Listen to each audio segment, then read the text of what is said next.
నమస్తే. సామాన్యుడి చేతిలో సామాజిక అస్త్రం నెంబర్ 1 న్యూస్కి స్వాగతం. నేను రవీంద్ర. ఆంధ్రప్రదేశ్లో మళ్ళీ కాపు ఉద్యమం ప్రారంభం కాబోతుందా అంటే దాదాపుగా అవుననే సమాధానం బాగా వినిపిస్తుంది. దానికి ప్రధానమైనటువంటి కారణం ఏంటి అంటే ఈ మధ్య జరుగుతున్నటువంటి కాపు నేతల సమావేశాలు, పార్టీలకు అతీతంగా హాజరై దానికి సంబంధించి ఎవరైతే కాపు ఉద్యమాన్ని ముందుకు తీసుకెళ్ళినటువంటి వారు ఉన్నారో వారి అడుగుజాడల్లో పయనిస్తూ వారి ఆశయ సాధన కోసం పనిచేయాలి. అంటే ఓవరాల్గా కాపు జాతి కోసం పనిచేయాలి. ఇది ప్రధానమైనటువంటి ఉద్దేశంగా పెట్టుకున్నారు. 2016లో జరిగినటువంటి కాపు ఉద్యమం, కాపు గర్జన, ఐక్య గర్జన, ఇలా ఏదైతే ఉవ్వెత్తున లేచినటువంటి ఆ ఉద్యమంలో కాస్త హింసాత్మకమైనటువంటి ఘటనలు కూడా చోటు చేసుకున్నాయి. ఇలాంటి క్రమంలో అప్పటి నుంచి తరచూ ఏదో ఒక సందర్భంలో ప్రభుత్వాలపై ఒత్తిడి తీసుకొస్తున్నారు కాపు నేతలు. అయినప్పటికీ కూడా అధికారంలో ఉన్నటువంటి పార్టీలు కానీ ప్రభుత్వాలు కానీ ఎవరు కూడా దీనికి సంబంధించి ఒక ఆలోచన చేయట్లేదు. జనాభాలో అత్యంత ఎక్కువ ఓటు శాతం ఉన్నటువంటి కాపు సామాజిక వర్గానికి ఎన్నికలలో మీరు మాకు సపోర్ట్ చేయండి, మేము అధికారంలోకి రాగానే మీ సంక్షేమం కోసం అది చేస్తాం ఇది చేస్తాం అని అమలు సాధ్యం కాని హామీలు వాగ్దానాలతో మమ్మల్ని ఎప్పుడూ కూడా మభ్యపెడుతున్నారు. ఈ రకమైనటువంటి విధానం ఇక చెల్లదు అన్నట్లుగా ఒక తీర్మానానికి వచ్చారు. తాజాగా విజయవాడ కేంద్రంగా కాపు జేఏసీ ఆధ్వర్యంలో జరిగినటువంటి సమావేశంలో చాలా కీలకమైనటువంటి చర్చ జరిగింది. అభిప్రాయాలు వ్యక్తపరిచారు.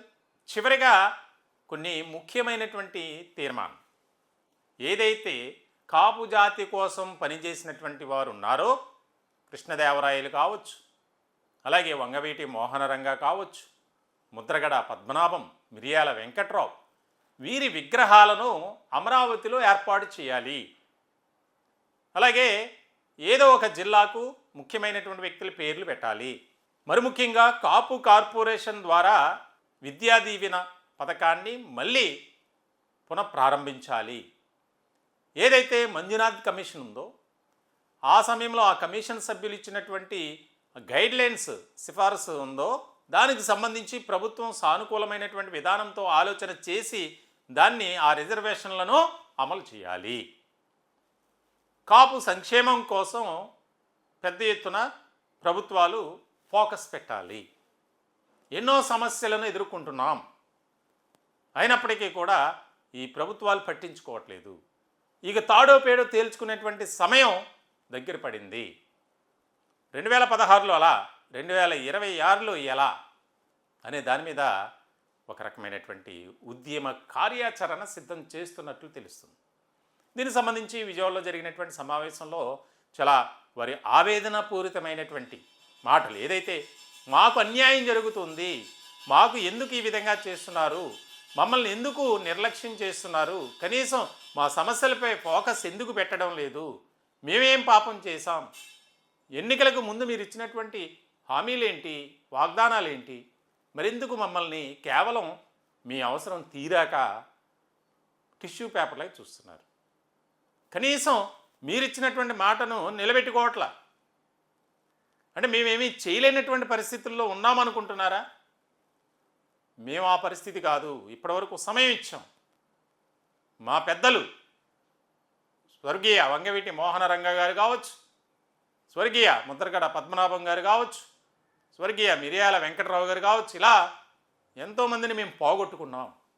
కాపు జాతి కోసం వారు ఏం చేశారనేది అందరికీ తెలుసు. కాబట్టి ఇప్పటికైనా స్పందించకపోతే మీరిచ్చినటువంటి ప్రామిసెస్సే ఉన్నాయి, వాటిని ఎందుకు నిలబెట్టుకోలేకపోతున్నారు? ఖచ్చితంగా మీరు అమలు చేయాలి, మాకు ఇచ్చినటువంటి మాటను మీరు చేయాలి అని చెప్పి విజయవాడలో జరిగినటువంటి సమావేశంలో కొంతమంది ముఖ్యమైనటువంటి వ్యక్తులు మాట్లాడారు. వారి ఆవేదన వ్యక్తపరిచారు. ప్రభుత్వాలపై, పాలకులపై ఉన్నటువంటి వ్యతిరేకత, అసంతృప్తి, నిరాశ, నిస్పృహ అంతా కూడా వెలగక్కారు. దానికి సంబంధించి మనం ఒకసారి ఆదివారం జరిగినటువంటి సమావేశంలో ఎవరెవరు ఏం మాట్లాడారు, చందు జనార్దన్ ఆయన మాట్లాడారు.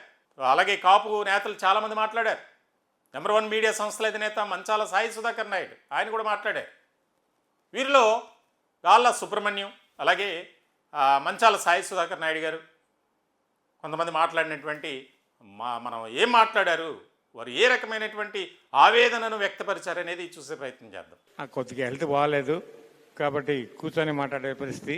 రాష్ట్రంలో కాపులు కానీ, బలిజలు కానీ, తెల్లగలు కానీ, ఒంటర్లు కానీ వీళ్ళందరూ చాలా క్లిష్టమైన పరిస్థితుల్లో ఉన్నాం.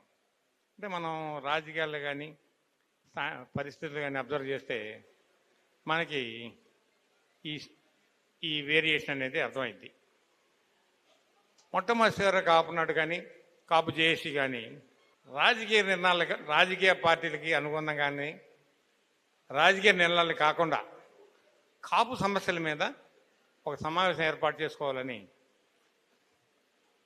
పెద్దలు అద్దా రామకృష్ణ గారు కానీ, చందు జనార్దన్ గారు కానీ వీళ్ళందరూ డిసైడ్ చేసిన మీదట ఈ సమావేశం ఏర్పాటు చేయడం జరిగింది.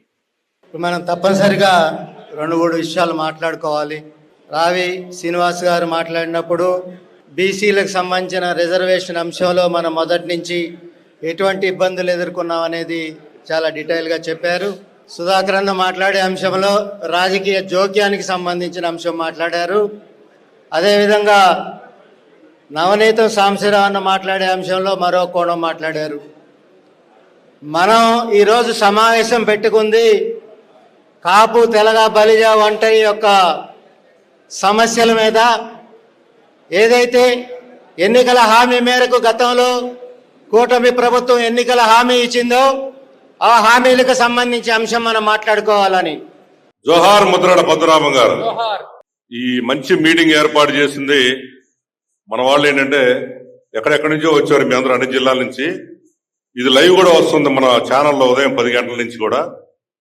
ఇక్కడ ఉన్న వాళ్ళు కొద్దిమంది అయినా దాదాపు ఇప్పటికి 4,000 మంది దాకా మన లైవ్ చూస్తున్నారు. ఇప్పుడు కూడా చూస్తూనే ఉన్నారు.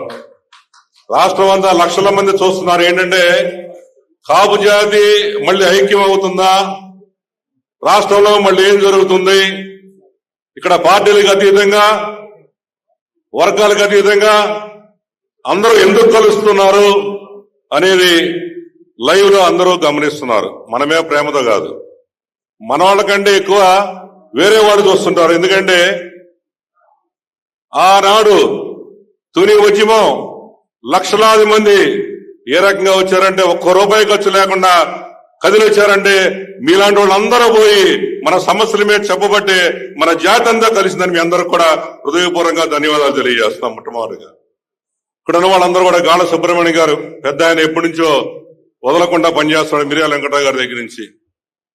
నేను కూడా మిర్యాల వెంకటరావు గారితో కలిసి పనిచేశా, పిల్ల వెంకటేశ్వర గారితో కలిసి పనిచేశా, కాపు టైగర్ ముద్రగడ పద్మనాభం గారితో కలిసి ఉద్యమం చేసిన అదృష్టం నాకు వచ్చింది.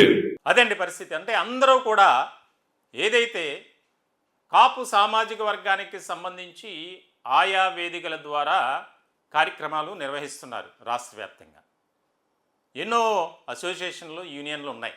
కానీ ఇప్పుడు భవిష్యత్ కాలంలో అందరూ కూడా ఒక గొడుగు కిందకి రావటం, యూనిటీ అనేది చూపించాలి. తద్వారా ప్రభుత్వాలపై ఒత్తిడి తీసుకొచ్చే అవకాశం స్పష్టంగా ఉంటుంది. కాబట్టి మీ యూనియన్లు, మీ అసోసియేషన్లు మీరు నడిపించండి. కానీ ఉద్యమ కార్యాచరణలో భాగంగా అందరం కూడా కలిసి ఐక్యంగా మనం పనిచేద్దాం, ఒక ఆలోచన చేద్దాం, ఒక తీర్మానం చేసుకొని దానికి సంబంధించి మనం ముందుకు వెళ్దాం అనేది. 2016లో జరిగినటువంటి తుని ఉద్యమం ఏ స్థాయిలో జరిగింది? ఎంతోమంది ప్రాణాలకు తెగించి మేము సిద్ధం అన్నారు. మరి అప్పుడు ఉన్నటువంటి స్ఫూర్తి మళ్ళీ కనిపించాలి. తప్పనిసరిగా అందరూ కూడా ఏకతాటిపైకి రావాలి. ఐక్య వేదికను ఏర్పాటు చేసుకుని దాని ద్వారా మనం ప్రభుత్వంపై ఒత్తిడి తీసుకురావాలి. మనమేమీ గొంతెమ్మ కోరికలు కోరడం లేదు. న్యాయపరంగా మనల్ని అణచివేతకు గురవుతున్నాం. కేవలం ఎన్నికల సమయంలో మనల్ని ఓటు బ్యాంకుగా మాత్రమే వాడుకుంటున్నాయి ఈ పార్టీలు. కాబట్టి ఆ పార్టీలకు, ప్రభుత్వాలకు ఎవరైతే మనకు మాట ఇచ్చి తప్పారో వారికి ఖచ్చితంగా బుద్ధి చెప్పేటువంటి సమయం ఆసన్నమవుతుంది. కాబట్టి అందరూ కూడా మనం కలిసి ఉందాం, ఐక్యంగా ముందుకు వెళ్దాం, మన వాయిస్ అనేది వినిపిందాం. ఖచ్చితంగా మనకి ఏదైతే వాగ్దానాలు ఇచ్చారో ప్రభుత్వాలు, అలాగే చట్టసభల్లో దానికి సంబంధించి కమిషన్ సభ్యులు ఏం చెప్పారు, వాటన్నిటినీ మనం ఒక రకమైనటువంటి విధానంతో నెరవేర్చుకునేటువంటి క్రమంలో ముందుకు వెళ్ళాలి. ఆదివారం జరిగినటువంటి సమావేశంలో అదే తీర్మానించుకుంది. ఎన్నో సమస్యలు ఉన్నాయి, ఆ సమస్యలపై మనం శమరబేరి మోగించాలి. ఖచ్చితంగా మనం ముందుకు వెళ్ళాలి, ప్రశ్నించాలి, నినదించాలి, అవసరమైతే ఉద్యమ కార్యాచరణకు కూడా నడుం బిగించాలి. అందరూ కలిసి ఐక్యంగా మనం ముందుకు వెళ్దాం అని ఒక తీర్మానం చేసుకున్నారు. మరి కూటమి ప్రభుత్వం ఖచ్చితంగా స్పందించాల్సినటువంటి అవసరం ఉంది అనేది రాజకీయ వర్గాల్లో బాగా వినిపిస్తుంది. దీనికి సంబంధించి మరి ఎలాంటి నిర్ణయం తీసుకుంటారు, ఆ సమయం ఏదైతే ఉద్యమ కార్యాచరణ అంతవరకు వెళ్లకుండా కూటమి ప్రభుత్వం స్పందిస్తుంది. ఖచ్చితంగా కాపు సామాజిక వర్గం ఎదుర్కొంటున్నటువంటి ప్రతి సమస్యపై ఫోకస్ పెట్టి ఒక ఆలోచన చేసి వారికి ఇచ్చినటువంటి హామీలు, వాగ్దానాలు, ఎన్నికల సమయంలో కాపు నేతలను కలిశారు కూటమి నేతలు. మీకెందుకు మేము ఉన్నామన్నారు, కానీ ఎక్కడా కూడా ఆ మాటలు మాత్రం నిలబెట్టుకున్నటువంటి పరిస్థితి కనిపించట్లే. కాబట్టి మొత్తానికైతే ఒక రకమైనటువంటి ఉద్యమం 2016 తుని ఉద్యమం ఏ స్థాయిలో జరిగిందో అంతకు మించి అన్నట్లుగానే ప్లాన్ చేస్తున్నట్లు తెలుస్తుంది. చూడాలి ఏం జరుగుతుందనేది. ఈ టాపిక్పై మీ విలువైనటువంటి అభిప్రాయాలు కామెంట్ రూపంలో తెలియజేయండి.